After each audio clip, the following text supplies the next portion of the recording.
നമസ്കാരം. നവകേരള സദസ്സ് മർദ്ദന കേസിൽ മുഖ്യമന്ത്രി പിണറായി വിജയന്റെ സുരക്ഷാ ഉദ്യോഗസ്ഥർക്കിനി രക്ഷയില്ലെന്ന് ഉറപ്പാക്കുന്ന നിർണായക നീക്കങ്ങൾ. കേസിൽ പുനരന്വേഷണം നടത്തുന്ന ആലപ്പുഴ ക്രൈംബ്രാഞ്ച് ഓഫീസിൽ ജയ്ഹിന്ദ് ടി.വി. ക്യാമറമാൻ ജോജി മൊഴി നൽകുവാൻ ഹാജരായി. കേസിന്റെ ഗതി പൂർണ്ണമായി മാറ്റുവാൻ ശേഷിയുള്ള തന്റെ മൊബൈൽ ഫോണിൽ പകർത്തിയ അതീവ നിർണായകമായ ആ ദൃശ്യങ്ങൾ ജോജി അന്വേഷണ സംഘത്തിന് കൈമാറിക്കഴിഞ്ഞു. രക്ഷാപ്രവർത്തനമെന്ന പേരിൽ മുഖ്യമന്ത്രിയുടെ ഗൺമാൻമാർ അഴിച്ചുവിട്ട ക്രൂരമായ മർദ്ദനത്തിന്റെ പച്ചയായ യാഥാർത്ഥ്യങ്ങളാണ് ഈ ദൃശ്യങ്ങളിലുള്ളത്. മൊഴി നൽകുന്നതിന് തൊട്ടു മുൻപ് തനിക്ക് നേരെ ഉയർന്ന ഭീഷണികളെ വകവയ്ക്കാതെയാണ് ജോജി ക്രൈംബ്രാഞ്ചിന് മുന്നിലെത്തിയത്. മുഖ്യമന്ത്രിയുടെ മുൻ ഗൺമാൻ അനിൽകുമാർ, സുരക്ഷാ ജീവനക്കാരൻ സന്ദീപ് എന്നിവർ പ്രതികളായ കേസിൽ AP ഷൌക്കത്ത് അലി IPSന്റെ നേതൃത്വത്തിലുള്ള പ്രത്യേക ക്രൈംബ്രാഞ്ച് സംഘമാണിപ്പോൾ അന്വേഷണം നടത്തുന്നത്. ഈ കേസിലെ ഏറ്റവും പ്രധാന സാക്ഷിയായ ജയ്ഹിന്ദ് ക്യാമറമാൻ ജോജി ഇന്ന് രാവിലെയാണ് ആലപ്പുഴ ക്രൈംബ്രാഞ്ച് ഓഫീസിൽ എത്തിയത്. അന്ന് നവകേരള സദസ്സിനിടെ മുഖ്യമന്ത്രിയുടെ വാഹനത്തിന് നേരെ കരിങ്കൊടി കാണിച്ച KSU പ്രവർത്തകരെ സുരക്ഷാ ജീവനക്കാർ വളഞ്ഞിട്ട് മർദ്ദിച്ചിരുന്നു. പോലീസിന്റെയും ജനങ്ങളുടെ മുന്നിലിട്ടായിരുന്നു ഈ ക്രൂരത. ക്യാമറകൾക്ക് നേരെ സുരക്ഷാ ജീവനക്കാർ തിരിഞ്ഞപ്പോൾ ജോജി തന്റെ മൊബൈൽ ഫോൺ ഉപയോഗിച്ചാണ് മർദ്ദനത്തിന്റെ യഥാർത്ഥ ദൃശ്യങ്ങൾ ഒപ്പിയെടുത്തത്. KSU പ്രവർത്തകരുടെ തലയടിച്ച് പൊളിക്കുന്നതും നിലത്തിട്ട് ചവിട്ടുന്നതുമായ ദൃശ്യങ്ങൾ ഈ ഫോണിലുണ്ട്. ഈ ഫോണാണ് ഇപ്പോൾ ഡിജിറ്റൽ തെളിവായി ക്രൈംബ്രാഞ്ച് കസ്റ്റഡിയിലെടുക്കുന്നത്.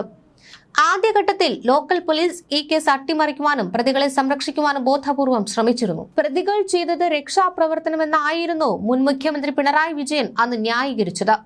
എന്നാൽ ലോക്കൽ പോലീസിന്റെ കണ്ടെത്തലുകൾ തള്ളി ആലപ്പുഴ മജിസ്ട്രേറ്റ് കോടതി ഉത്തരവിനെ തുടർന്നാണ് കേസ് ക്രൈംബ്രാഞ്ചിലേക്ക് എത്തിയത്. പ്രാഥമിക അന്വേഷണത്തിൽ തന്നെ സുരക്ഷാ ഉദ്യോഗസ്ഥരുടേത് നിയമവിരുദ്ധമായ മർദ്ദനമായിരുന്നുവെന്ന് ക്രൈംബ്രാഞ്ച് കണ്ടെത്തിയിട്ടുണ്ട്. കേസിൽ കൃത്യമായി മൊഴി നൽകുമെന്നും ദൃശ്യങ്ങൾ കൈമാറുമെന്നും ഉറപ്പായതോടെ ജോജിക്ക് നേരെ വലിയ സമ്മർദ്ദങ്ങളാണ് കഴിഞ്ഞ ദിവസങ്ങളിലൊക്കെ തന്നെ ഉണ്ടായത്. മൊഴി നൽകാൻ പോകരുതെന്ന രീതിയിൽ പല കോണുകളിൽ നിന്നും ഉപദേശ രൂപേണയുള്ള ഭീഷണികൾ ജോജിക്ക് ലഭിച്ചു. എന്നാൽ ഇത്തരം ഭീഷണികൾക്ക് മുന്നിൽ തല കുനിക്കില്ലെന്ന് ജോജി മാധ്യമങ്ങളോടും വ്യക്തമാക്കി. സത്യം കോടതിക്ക് മുന്നിൽ കൊണ്ടുവരാൻ ഏതറ്റം വരെയും പോകുമെന്നും അദ്ദേഹം പറഞ്ഞു.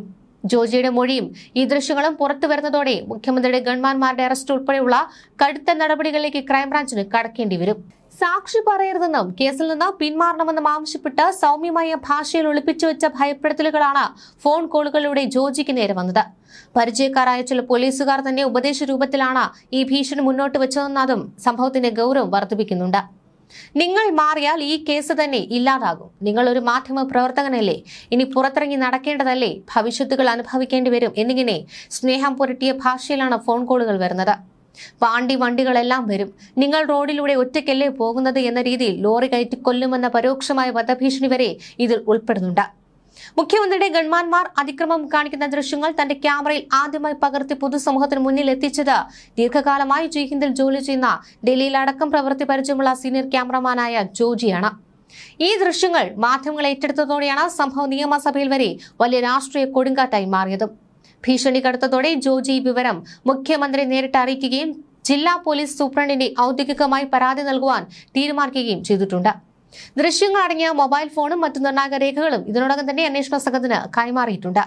പുതിയ അന്വേഷണ സംഘം കൃത്യമായി മുന്നോട്ട് പോവുകയും കുറ്റവാളികളായ ഉന്നതർ അഴിക്കുള്ളിലാവുകയും ചെയ്യുമെന്ന് ഉറപ്പായതോടെയാണ് സാക്ഷികളെ ഭയപ്പെടുത്തി കേസ് അട്ടിമറിക്കാൻ ചില കേന്ദ്രങ്ങൾ ശ്രമിക്കുന്നത്. എന്നാൽ കൊടിസൂനിയെയും ദിലീപിനെയും പോലുള്ള വമ്പന്മാരെ നിയമത്തിന് മുന്നിൽ വിറപ്പിച്ച ഷൌക്കത്ത് അലിക്കും ബൈജു പൗലോസിനും മുന്നിലേക്കാണ് ഈ ഭീഷണി നാടകങ്ങൾ വന്നതെന്നുമാണ് ഏറെ ശ്രദ്ധേയം.